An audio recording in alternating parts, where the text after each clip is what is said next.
दोस्तों, आपको अपनी नई सीरीज में खुशामदीद कहते हैं। बाजीगर एक मुहिब वतन पाकिस्तानी सरफरोश की दास्तान है जिसने एक कदम कदम पर अपने वतन की खातिर अपनी जान को दाव पर लगाया। उम्मीद करते हैं आपको हमारी कहानी पसंद आएगी। खैरियत तो है बेटा जी। उनका लहजा इतना गंभीर और पुरयकीन था कि मैं सुन होकर रह गया। उन्होंने मुझे संभलने का मौका न दिया। बोले, तुम मुझसे कोई बहुत बड़ी बात छुपा रहे हो। मुझे ये भी यकीन है कि तुम मुझसे झूठ नहीं बोलोगे। हाँ, अगर अपने अब्बू पर एतमाद नहीं तो तुम जबान बंद रखने का हक रखते हो। चंद जुमलों में उन्होंने मेरी राजदारी की धज्जियां बखेर कर रख दी। मैंने सब कुछ बता दिया, ये भी कि मैं ये खतरा मोल लेने का अहद कर चुका हूँ। वो जैसे मुराकबे में चले गए।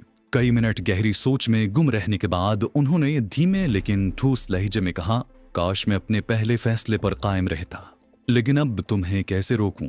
बात वतन की सलामती की आ गई है। बस ये सोच कर दिल दहलता है, अगर खुदा न खास्ता मैं तुम्हारी माँ का कैसे सामना कर पाऊंगा।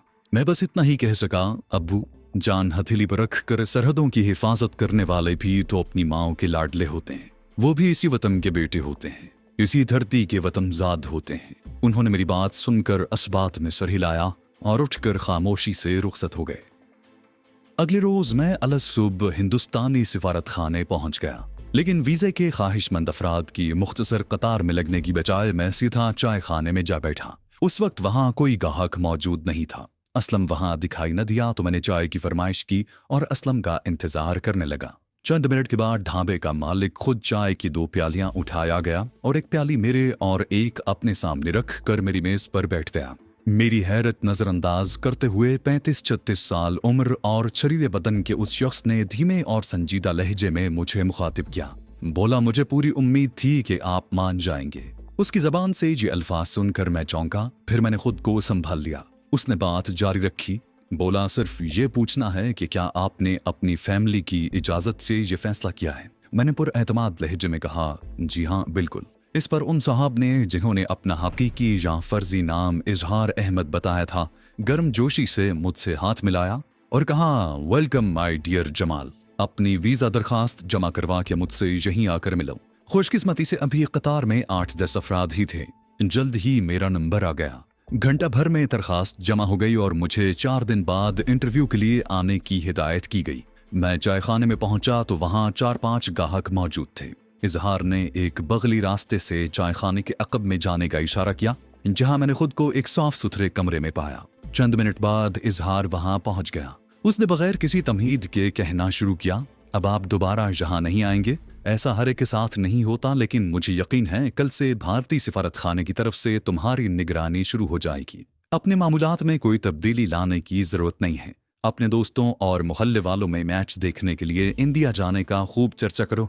मुनासिब मौका देखकर हमारे साथी खुद आपसे राब्ता करेंगे। घर वापस पहुंचने पर मैंने अब्बू जी को सारी सूरत हाल से आगाह किया। उन्होंने कदरे तशवीश भरे लहजे में मेरी हिम्मत बंधाई। रात दोस्तों की महफिल में मेरा मुजव्विज़ा दौरा हिंदुस्तान ही गुफ्तगू का मरकजी मौजू बना रहा और मेरे चारों यार अपनी अपनी हसरतें दोहराते हुए आहें भरते और मेरी किस्मत पर रश्क करते रहे। अगले 3 रोज तक कोई खिलाफ मामूल वाक़या रूनुमा नहीं हुआ और इजहार के इंतबाह के बरक्स मुझे निगरानी किए जाने का भी एहसास न हुआ।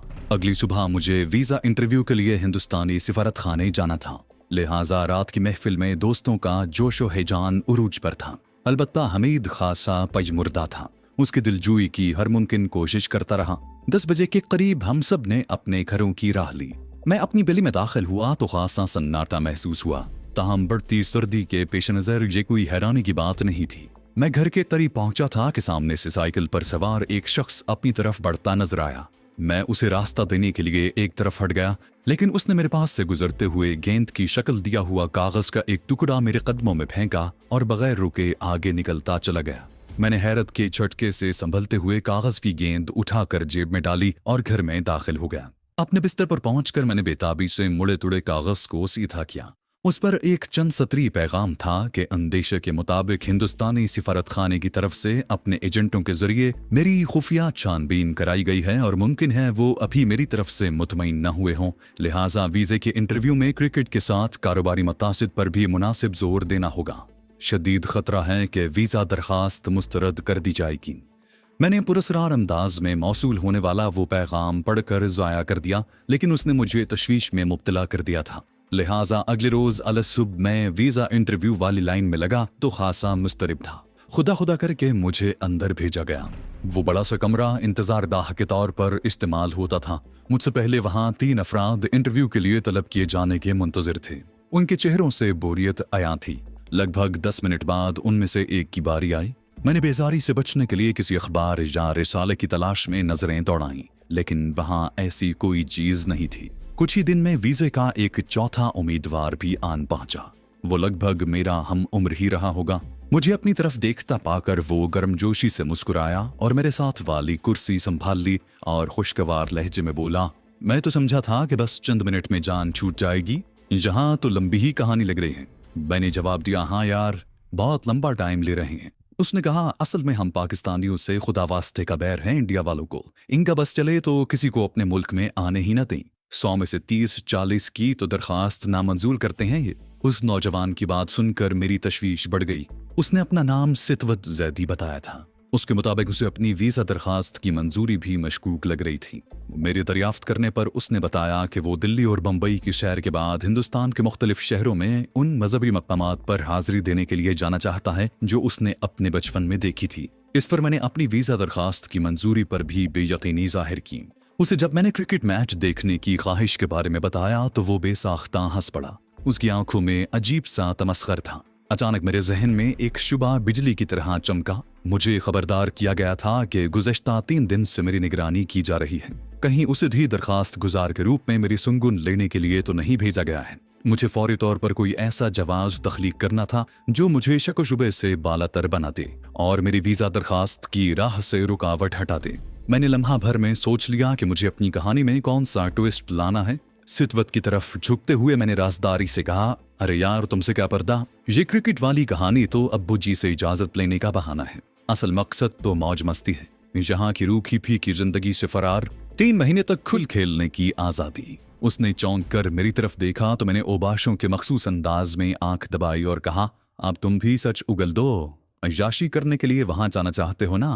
सस्ती शराब, रंग रंग की बाजारी औरतों की रेल पेल, पकड़े जाने का खौफ, न बदनामी का डर। मेरी बात सुनकर उसके चेहरे पर पहली बार हकीकी मुस्कुराहट उभरी।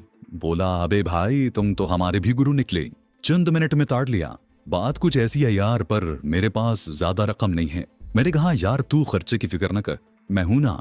यहाँ से इकट्ठे चलेंगे और मिलकर मजे लूटेंगे। मेरी बात सुनकर उसने गर्मजोशी से हाथ मिलाया और मेरी तजवीज से इत्तेफाक किया। हम दोनों पुराने दोस्तों की तरह घुल मिल कर बातें करने लगे। इस असना में मेरी बारी आ गई। मुझे पहले एक छोटे कमरे में मौजूद क्लर्क नुमा अहलकार के सामने पेश किया गया, जिसने मेरी वीजा दरखास्त थामी हुई थी। उसने मेरे कवायफ की तस्दीक की और जोर देकर पूछा कि मैं कितनी रकम साथ ले जाने का इरादा रखता हूँ। साथ ही ये भी वजाहत की कि पाकिस्तानी करेंसी के बरक्स डॉलर या पाउंड ले जाने की कोई ज्यादा से ज्यादा हद मुकर्रर नहीं है। उसे अपनी माली हैसियत के बारे में मुतमईन करने में ज्यादा मुश्किल पेश न आई। उसके बाद मुझे एक निस्बतन बड़े और आरास्ता कमरे में ले जाया गया, जहां शक्ल से ही घाघ नजर आने वाले 2 उधेड़ उम्र अफराद मेरे मुंतजिर थे। उनमें से एक सरदार यानी सिख था, जबकि दूसरे की गंजी, चंदिया और सफाचट चेहरे वाले को मैंने गुफ्तगू से मराठी की हैसियत से शनाख्त किया। मैंने उनकी तरफ से कुरेदने वाले इब्तिदाई सवालात के बाद भी मान लिया कि क्रिकेट मैच तो महज बहाना है। मेरे इस दौरे का असल मकसद अय्याशी है। मैंने बताया कि 13 साल की उम्र में पाकिस्तान आने के बाद से अब तक मैं हिंदुस्तान में बीता बचपन का हसीन जमाना नहीं भूल पाया, जबकि 8 साल पहले की हिंदुस्तान यात्रा में मुझे पहली बार मुंबई और दिल्ली में 3-4 हफ्ते जवानी के मजे लूटने का जो हसीन लेकिन महदूद तजुर्बा हुआ, मैं उसे खुलखुला कर दोहराने के लिए तड़प रहा हूँ। जबकि मैं अपने बाप को खुश करने के लिए कुछ कारोबारी सौदे भी सरंजाम देना चाहता हूँ। उनके चेहरे पर दबी दबी मुस्कुराहट देखकर मुझे लगा कि मैंने मैदान मार लिया है। कुछ ही देर के बाद मेरे अंदाजे की तस्दीक भी हो गई।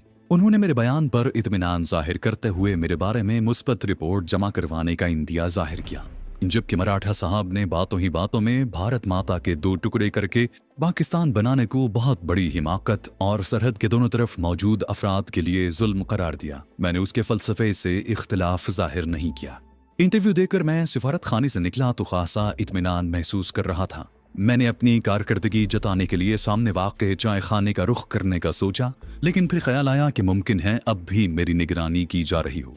चुनाचे मैं सीधा बस स्टॉप की तरफ चल दिया। वहां उस वक्त कोई बस मौजूद नहीं थी। चुनाचे मैं एम्प्रेस मार्केट जाने वाली एक बग्घी में सवार हुआ। मैं पहला मुसाफिर था। कुछ ही देर बाद ऊनी मफलर लपेटे एक और मुसाफिर मेरे साथ आ बैठा और उसके साथ ही आधी खाली होने के बावजूद बग्घी चल पड़ी। इस खिलाफ मामूल बात पर मैं चौंका। इस पर दूसरे मुसाफिर ने मेरा हाथ थपथपाया, बोला, फिक्र न करो जमाल बाऊ, सब खैर है। मैंने चौंक कर देखा, वो दिलावर था। उस वक्त उसके चेहरे पर फिक्र आमेज मुस्कुराहट थी। मैंने मुस्कुरा कर कहा, आप भी फिक्र न करें जनाब, समझें काम बन गया। इस बार चौंकने की बारी उसकी थी। बोला, मतबल? मैंने कहा, मतलब ये कि मुझे यकीन है कि वो लोग मुतमईन हो गए हैं, इंशाल्लाह वीज़ा मिल जाएगा। उसके बाद मैंने उसे सिफारत खाने की इंतज़ारगाह में सितवत ज़ैदी से इत्तिफाक़ी मुलाकात, उसकी तरफ से मशकूक होने, फिलफौर मुमकिन हद तक कायल करने वाली कहानी तराशने और फिर इंटरव्यू का अहवाल बताया। वो यकलख्त मुसर्रत आमेज़ जोश से भरपूर लहजे में बोला, ओ यरा कमाल कर देता, वड्डे अफसरों का अंदाज़ा गलत कर देता कि वीज़ा दरखास्त रिजेक्ट हो जाएगी। जवान, तू साड़ी सोच से ज़्यादा सियाना निकला है। चल अब ज़बान से अपना कारनामा बताओ वड्डे साहब को। एम्प्रेस मार्केट की बजाय बग्घी इस दौरान में क्लिफ्टन के एक बंगले के सामने पहुंचकर रुक गई थी। वहां लगभग 60 बरस के एक बारोब शख्स से मेरी मुलाकात करवाई गई। मैंने उन्हें सारा अहवाल बताया। उन्होंने मेरी कारकर्दगी को इत्मीनान बख्श करार देते हुए शाबाश दी। उन्होंने रुखसत करते हुए मुझे नसीहत की, हिंदुस्तान पहुंचने के बाद भी दिमाग हाजिर रखिएगा साहबजादे। हर मामले और हर शख्स को शक की नज़र से देखना हमारी तरबियत का बुनियादी उसूल है। जहां जो कहानी सुनाकर वीज़ा लिया है उसे वहां पहुंचकर फरामोश न कर देना। हो सकता है वहां भी कोई सितवत ज़ैदी पीछे लगा रखा हो। मैंने घर पहुंचकर अब्बू और अम्मी जान को अपने तसल्ली बख्श इंटरव्यू के बारे में बताया तो वो काफ़ी खुश हुए। दोस्तों की महल में भी दबी दबी उदासी के साथ मेरी मुतवक्के कामयाबी का जश्न मनाया गया। एक हफ्ते बाद मुझे हिंदुस्तानी सिफारत खाने की तरफ से छुट्टी मौसूल हुई कि मेरी वीज़ा दरखास्त मंजूर होने देने की इत्तला देते हुए वीज़ा लगवाने के लिए अपना पासपोर्ट सिफारत खाने में जमा करवाने की हिदायत की गई, जिस पर अमल करने के लिए मैं अगले ही दिन पहुंच गया। पासपोर्ट जमा करवाने के बाद मैं मजीद रहनुमाई हासिल करने की उम्मीद में चाय खाने में जा बैठा। मुझे इजहार वहां दिखाई न दिया। मैं निस्फ घंटे में 2 प्याली चाय पीकर उठ खड़ा हुआ और बस स्टॉप की तरफ चल पड़ा। कुछ ही देर के बाद एक खटारा सी बस आ गई जिसमें ज्यादा मुसाफिर नहीं थे। मैंने एक सीट संभाल ली। गाड़ी धीरे धीरे चलना शुरू हुई थी कि एक साहब मेरे साथ वाली खाली सीट पर आ बैठे। बोले, बहुत अच्छे जा रहे हो मियाँ जमाल। मैंने चौंक कर देखा, वो इजहार साहब थे। उस वक्त उनका हुलिया बिल्कुल मुख्तलिफ था। वो बोले, साथियों में तुम्हारी इस कहानी पर वाह वाह हो रही है जो तुमने फिलबदी ही तैयार करके भारतीय मुखबर को सुनाई थी। मैंने दबी आवाज में शुक्रिया अदा किया। उन्होंने कहा, अब तुम्हारी निगरानी नहीं हो रही, तुम्हें कल से 2-3 घंटे के लिए उस ऑफिस में आना होगा जहां दिलावर तुम्हें ले गया था। मेरी नजरों में पोशीदा सवालात पढ़कर उसने वजाहत की। बोले, भाई तुम्हें कुछ पेशावराना बातें समझाई जाएंगी। अच्छा ये बताओ, हिंदी जबान से किस हद तक वाकिफ हो? मैंने कदरे मसरूद लहजे में कहा, अच्छी तरह पढ़ लिख लेता हूं, माइग्रेशन के वक्त हाई स्कूल में था। वो बोले, वेरी गुड, बस फिर तो मोर्स कोड में कम्युनिकेशन सिखाएंगे। सुपर फिट जवान हो, फिजिकल फाइट और लाइट वेपन ट्रेनिंग में भी प्रॉब्लम नहीं होगी। मैंने पूछा, कितने दिन लगेंगे?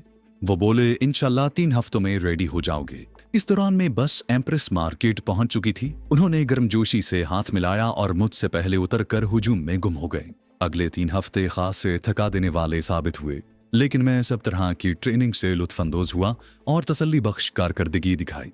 बिलाखिर मेरी रवानगी का वक्त आ गया। मेरे घर वालों और दोस्तों ने खुशी और रंजीदगी के मिले जुले जज्बात के साथ मुझे रुखसत किया।